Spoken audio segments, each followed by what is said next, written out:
Så er det tid til en af vores cykelnavn Pep Talks, som denne gang vil handle meget mere om en talk end pep. For det handler lidt om det med at komme ind i en sygdomsperiode, når man er godt i gang med sin træningsrejse til de 4 vilde etaper nede i Frankrig. Det kan ramme os alle. Det har ramt mig efter først en uge i Østrig på ski. Kommer hjem og har en hel uge med utrolig dårlig tilstand.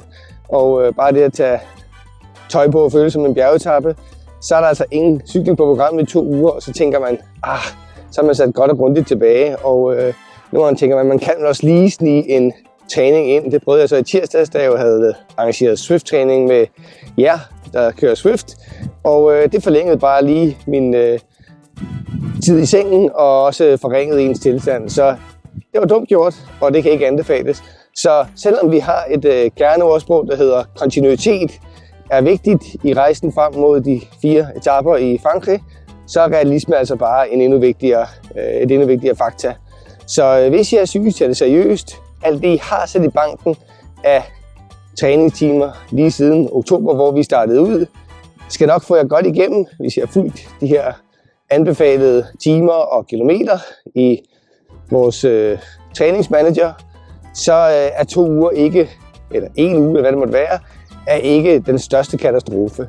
Det, der ikke skal gøres, det er, at man prøver at indhente på meget kort tid det, man har misset, og så lægger man stor stress på kroppen, og så er der chance for, at man igen lægger sig. Så stille og roligt gradvist bygge op, sådan så at I mærker efter. Og selvom man siger, læg en plan, hold jer til den, så handler det stadigvæk om at være realistisk omkring, hvor meget ens krop egentlig kan tåle at blive udsat for. Især efter sådan en sygdomsperiode. Så jeg går her og bliver forpustet af at gå. Det er træning i sig selv. Det er trist, men jeg skal lige ovenpå igen. Så alle jer derude, som har måske været igennem samme mølle, som jeg har, pøj med at komme på højkant igen. Og til alle jer andre, hold den gode stime. Kom i gang med at få sat jer på den udendørs cykel. De her 3 gange om ugen, som der er anbefalet, de der 5-7 timers cykeltræning, det skal gerne begynde at være de her 2, kan man sige, relativt intensive, kortere, og så en god lang i weekenden, eller hvornår det måtte ligge, hvor I altså opbygger den her vigtige udholdenhed. Det er et klar besked herfra, klar anbefaling om, at det er den måde, vi bedst muligt træner frem mod turen til Frankrig. Så hold den gode stime i gang derude. Hvis I er syge, tag det seriøst. Kontinuitet, ja, vigtigt. Realisme, endnu vigtigere. Så det var en kort talk herfra. Pep og komme på et andet tidspunkt. Ha' det godt derude. Vi tales ved.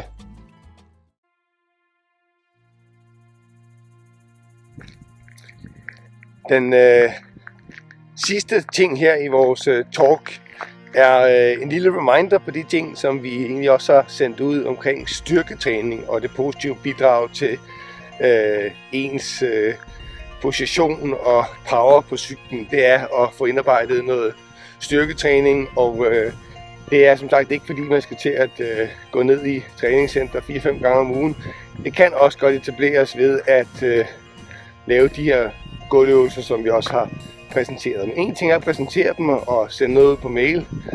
En anden ting er selvfølgelig at tage det første skridt. Det er altid det sværeste. Så derfor så synes jeg, at vi skal lave en lille aftale om, at inden for de næste 3 dage, så finder man lige en plads på gulvet hjemme i sin stue eller køkken, hvor det nu er. Og så kaster man sig ud i de her øvelser, som vi har kommunikeret et par gange. Og den laver vi en lille recap af her.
fået præsenteret de her øvelser sådan lidt visuelt, lidt pragmatisk på en blæsende dag nede i Moncton. Skal vi så ikke aftale, at det er noget, vi laver sådan hver især 2-3 gange om ugen? Det er så ikke lang tid. Og så vi kunne mærke forhåbentlig en bedre tilstand på cyklen. Måske også en lidt bedre form. Men også en reduceret smerte, hvis I vil have noget i ryg eller nakke eller lignende. Ikke? Så det er en aftale, vi har. Skal vi ikke sige det?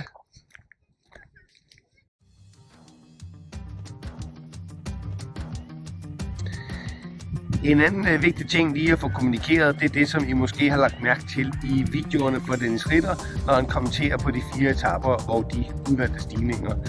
Vi har jo haft en plan om, at på anden etape, hvor vi bor oppe på Col de Var, der kører vi nedad, så kører vi det her massive bjerg, Cime de la Bonette, 2.802 meters højde, som det primære og det mest udfordrende bjerg.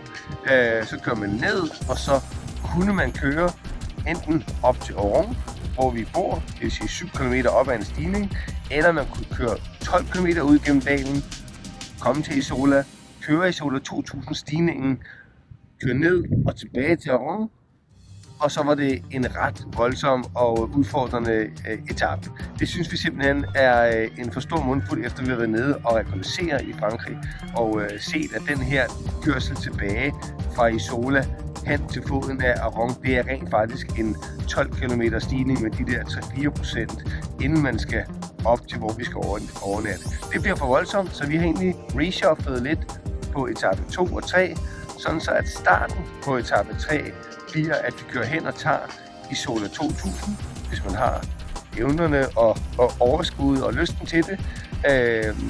Og det betyder altså, at rigtig mange flere af jer ryttere vil kunne komme til at køre den stigning, også fordi den ligger i starten af vores 3. etape, og så efterfølgende kører vi ned til Isola, hen til foden af Col de Guyol, så kører vi op, kører ned i baglandet, bliver samlet op af busser, og vores cykler bliver transporteret hen til Moncton, og så har vi altså fået en rigtig god 3. etape, hvor vi også har skåret noget af det her transportstykke, som vi præsenterede. Så vi synes, vi er optimeret på alle etaper. Vi synes, det er rigtig spændende, at 3. etape rent faktisk byder på de 2 afsluttende stigninger opad, og henholdsvis etape 19 i Tour de France og etape 20. Så der er virkelig noget at glæde sig til. Det bliver hårdt, det bliver rigtig godt, og den her ændring er kun til den bedre side. Med jer.